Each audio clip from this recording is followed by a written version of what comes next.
ನಮಸ್ಕಾರ ಮಿತ್ರರೇ. ಇವತ್ತು ಸಾಬುದಾನಿಯಿಂದ ಅಂದರೆ ಸಾಗುವಿನಿಂದ ಒಂದು ಕಿಚಡಿಯನ್ನು ಮಾಡೋಣ. ಹೆಚ್ಚಾಗಿ ಉಪವಾಸ ವ್ರತಗಳಲ್ಲಿ ಅಥವಾ ಈ ಸಂಕಷ್ಟಹಾರ ಚತುರ್ಥಿ ಇದ್ದರೆ ಅಥವಾ ಇತರ ಯಾವುದಾದರೂ ಒಂದು ಸಪೋಸ್ ನಾಗತಂಬಿಲ ಇದ್ದರೆ ಆ ದಿವಸ ಬೆಳಿಗ್ಗೆ ನಾವು ಅನ್ನದ ಅಥವಾ ಅಕ್ಕಿಯಿಂದ ಮಾಡಿದಂತಹ ಯಾವುದೇ ವಸ್ತುವನ್ನು ನಾವು ಉಪಯೋಗಿಸಲಿಕ್ಕೆ ಇಲ್ಲ. ಹಾಗಿರುವಾಗ ನಾವು ಬೆಳಗಿನ ಹೊತ್ತಲ್ಲಿ ಉಪಹಾರವಾಗಿ ಈ ಸಬ್ಬಕ್ಕಿಯಿಂದ ಮಾಡಿದಂತಹ ವಸ್ತುಗಳನ್ನು ಉಪಯೋಗಿಸುತ್ತೇವೆ. ಹಾಗಾದರೆ ಈ ಸಬ್ಬಕ್ಕಿಯಿಂದ ಮಾಡಿದಂತಹ ಕಿಚಡಿ ಹೇಗೆ ಮಾಡುವುದು, ಅದಕ್ಕೆ ಏನೆಲ್ಲ ಸಾಮಗ್ರಿಗಳು ಬೇಕೆಂದು ನೋಡೋಣ ಅಲ್ಲವೇ ಮಿತ್ರರೇ? ಸಾಬುದಾನ ಕಿಚಡಿ ಮಾಡಲು ಬೇಕಾಗುವ ಸಾಮಗ್ರಿಗಳು ಇಲ್ಲಿ ನೋಡಿ. ಇದು ನಾನು ಒಂದು 5-6 ಗಂಟೆಗಳ ಕಾಲ ನೆನೆಸಿಟ್ಟಂತಹ ಸಬ್ಬಕ್ಕಿಯನ್ನು ಸುರಿಗೆ ನೆನೆಸಿಡುವ ಮೊದಲು 2-3 ಸತಿ ತೊಳೆದು ಮಾಡಬೇಕು, ಇಲ್ಲದಿದ್ದರೆ ಅದು ಅಂಟು ಬರ್ತದೆ.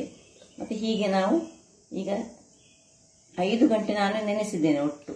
ನೋಡಿ ಹೀಗೆ ಆಗಿರ್ಬೇಕು ಅದು. ನೋಡಿ ಹೀಗೆ ಮುಟ್ಟುವಾಗ ಇದು ಹೀಗೆ ಸರಿಯಾಗಿ ಕ್ರಶ್ ಆಗಬೇಕು. ನೋಡಿ ಅಂಥದ್ದಾಗಬೇಕು.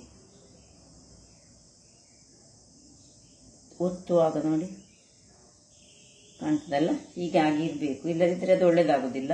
ಅದಕ್ಕೊಂದು ನಾವು ಸಾಬುದಾನ ತೆಗೆದುಕೊಳ್ಳುವಾಗ ಸಹ ಒಂದು ಒಳ್ಳೆ ಕ್ವಾಲಿಟಿದನ್ನು ತೆಗೆದುಕೊಳ್ಬೇಕು. ಅದು ಸರಿಯಾಗಿ ಹೀಗೆ ಒತ್ತುವಾಗಲೇ ಹುಡಿ ಆಗಬೇಕು. ಈಗ 1 ಚಮಚದಷ್ಟು ಜೀರಿಗೆ, ಒಂದು ಅರ್ಧ ಲಿಂಬೆ, ನಾನೀಗ 2 ಮಂದಿಗೆ ಆಗುವಷ್ಟು ಮಾಡ್ತಿದ್ದೇನೆ. ಸ್ವಲ್ಪ ಕೊತ್ತಂಬರಿ ಸೊಪ್ಪು ಮತ್ತು ಒಂದು 25 ಗ್ರಾಮ್ಸ್ನಷ್ಟು ಫ್ರೈಡ್ ಶೇಂಗಾ ಕಡಲೆ, ಸ್ವಲ್ಪ ಕರಿಬೇವಿನ ಸೊಪ್ಪು ಮತ್ತು ಒಂದು ದೊಡ್ಡ ಬಟಾಟೆಯನ್ನು ನಾನು ಆಲೂಗಡ್ಡೆ ಸಣ್ಣದಾಗಿ ಹೆಚ್ಚಿಟ್ಟುಕೊಂಡಿದ್ದೇನೆ. ಸ್ವಲ್ಪ ಹಿಂಗು ಬೇಕು ಮತ್ತು ಎಣ್ಣೆ ಸ್ವಲ್ಪ ಇದಕ್ಕೆ ಒಂದು 6-7 ಚಮಚಗಳಷ್ಟು ಬೇಕಾಗ್ತದೆ. ಹಾಗಾದರೆ ಹೇಗೆ ಮಾಡುವುದನ್ನು ನೋಡೋಣ ಅಲ್ಲವೇ? ಒಂದು ಬಾಣಲೆಯನ್ನು ಇಟ್ಟುಕೊಂಡು ನೋಡಿ ಇದರಲ್ಲಿ ಗ್ಯಾಸನ್ನು ಉರಿಸಿಕೊಳ್ಳೋಣ. ಇದಕ್ಕೆ ಒಂದು 5-6 ಚಮಚಗಳಷ್ಟು ಎಣ್ಣೆಯನ್ನು ಹಾಕೊಳ್ಳೋಣ. ಎಣ್ಣೆ ನಿಮಗೆ ಯಾವುದು ಬಿಟ್ಟು, ನಾನು ಇಲ್ಲಿ ತೆಂಗಿನ ಎಣ್ಣೆಯನ್ನು ಯೂಸ್ ಮಾಡ್ತಿದ್ದೇನೆ.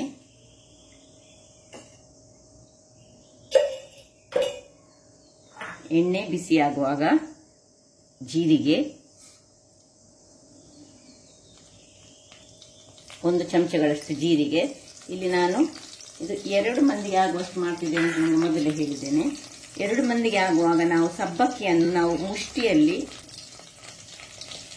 ಹೀಗೆ 1-2 ಮುಷ್ಟಿ, ಒಬ್ಬರಿಗೆ ಆಗುವಾಗ 1 ಮುಷ್ಟಿ ತೆಗೆದುಕೊಳ್ಬೇಕು, ಇಬ್ಬರಿಗೆ ಆಗುವಾಗ 2 ಮುಷ್ಟಿ ಅಷ್ಟು ತೆಗೆದುಕೊಂಡು ನೀರಿನಲ್ಲಿ ಹಾಕುವಾಗ ಹಾಗೆ ಮಾಡಬೇಕು. ಅದು ಮತ್ತೆ ಉಬ್ಬುತ್ತದೆ ಎಲ್ಲ ನೀರಿನಲ್ಲಿ ಹಾಕುವಾಗ, ಅದರಿಂದಾಗಿ ಒಬ್ಬರಿಗೆ 1 ಮುಷ್ಟಿ ಸಾಕಾಗ್ತದೆ. ಬಟಾಟೆ ಸಹ ಹಾಗೆ ಒಬ್ಬರಿಗೆ ಇಷ್ಟು ದೊಡ್ಡದು 1 ಬಟಾಟೆ ಆದರೆ, ಇಬ್ಬರಾದರೆ 2 ಸಣ್ಣ ಸಣ್ಣ ಬಟಾಟೆಗಳು ಬೇಕಾಗ್ತದೆ. ಈಗ ಜೀರಾ ಅಲ್ಲಿ ಉಳಿಯುವಾಗ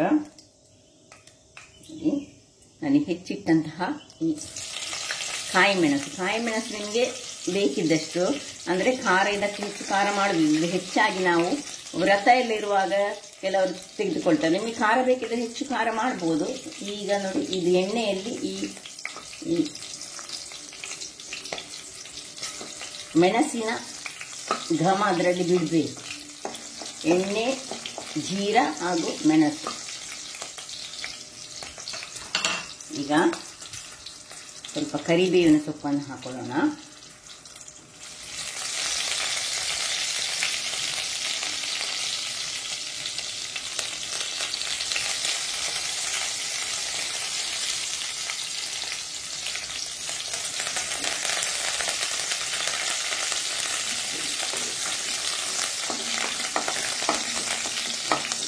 ಜೀರದ ಪರಿಮಳ ಬಹಳ ಚೆನ್ನಾಗಿ ಬರ್ತದೆ.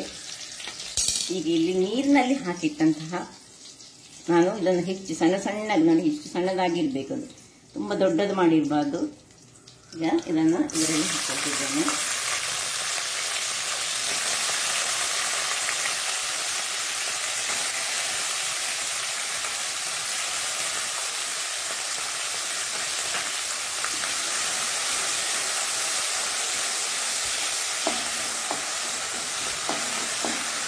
ಉರಿಯನ್ನು ಮಧ್ಯಮ ಉರಿಯಾಗಿರಬೇಕು, ಜೋರು ಇರಬಾರ್ದು, ಸಣ್ಣ ಲೋ ಫ್ಲೇಮ್ಸ್ ಇರಬಾರ್ದು.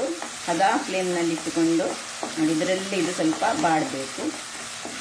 ಇಷ್ಟು ಬಾಡುವಾಗ ಇದಕ್ಕೆ ಸ್ವಲ್ಪ ನಾವು ಉಪ್ಪನ್ನು ಹಾಕೊಳ್ಳೋಣ. ಉಪ್ಪು ಹಾಕಿದ ಕೂಡ ಸ್ವಲ್ಪ ಬೇಗ ಬೇಯ್ತದೆ ಸಹ.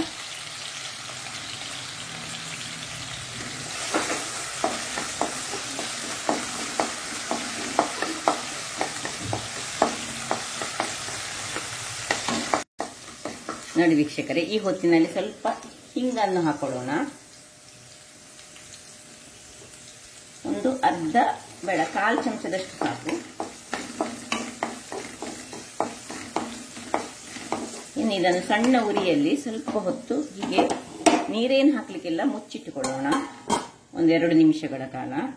ಇಲ್ಲಿ ಅಷ್ಟೊತ್ತಿಗೆ ನಾವು ಒಂದು ಸಣ್ಣ ಮಿಕ್ಸಿ ಜಾರ್ನಲ್ಲಿ ಈ ಕಡಲೆ ಉಂಟಲ್ಲ, ಕಡಲೆಯನ್ನು ನಾವು ಫ್ರೈ ಮಾಡಿದ ಕಡಲೆ, ಇದು ನಾನು ಫ್ರೈ ಮಾಡಿ ಇಟ್ಟುಕೊಂಡದ್ದು, ಒಂದು 25 ಗ್ರಾಮ್ಸ್ನಷ್ಟು ಉಂಟು. ಇದನ್ನು ನಾವು ಸ್ವಲ್ಪ ಪೌಡರ್ ಮಾಡಿ ಇಟ್ಕೊಳ್ಳೋಣ.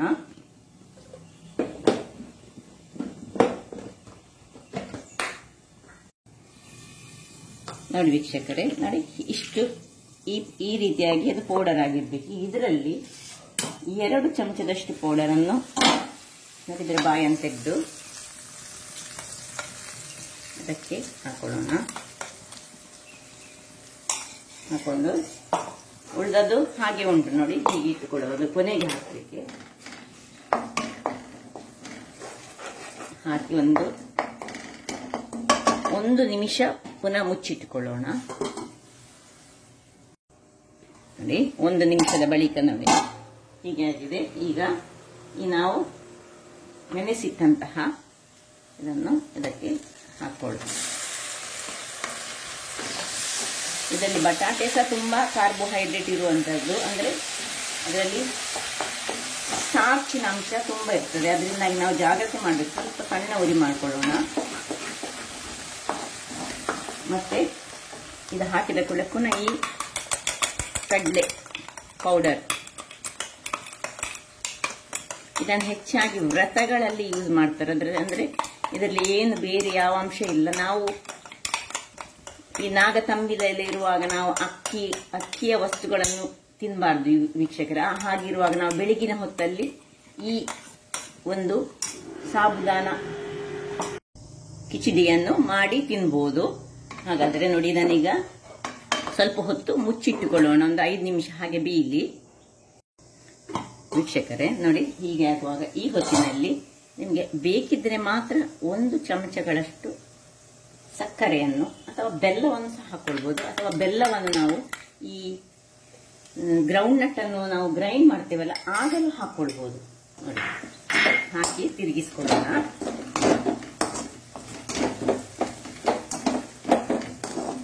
ಆಯ್ತು, ಈಗ ರೆಡಿ ಆಗಿದೆ. ಈಗ ಕೊನೆಯಲ್ಲಿ ನಾವು ಲಿಂಬೆಯ ರಸವನ್ನು, ಒಂದು ಅರ್ಧ ಲಿಂಬೆ, ಸ್ವಲ್ಪ ಲಿಂಬೆ ರಸವನ್ನು ಹಿಂಡಿಕೊಂಡು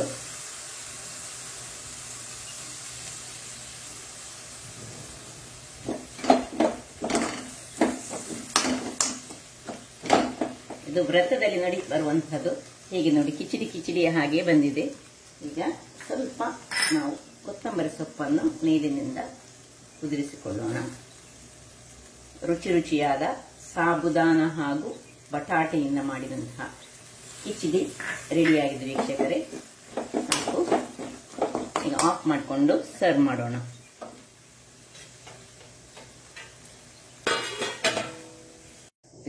ವೀಕ್ಷಕರೇ ನೋಡಿ, ಸರ್ವ್ ಮಾಡ್ತಿದ್ದೇನೆ.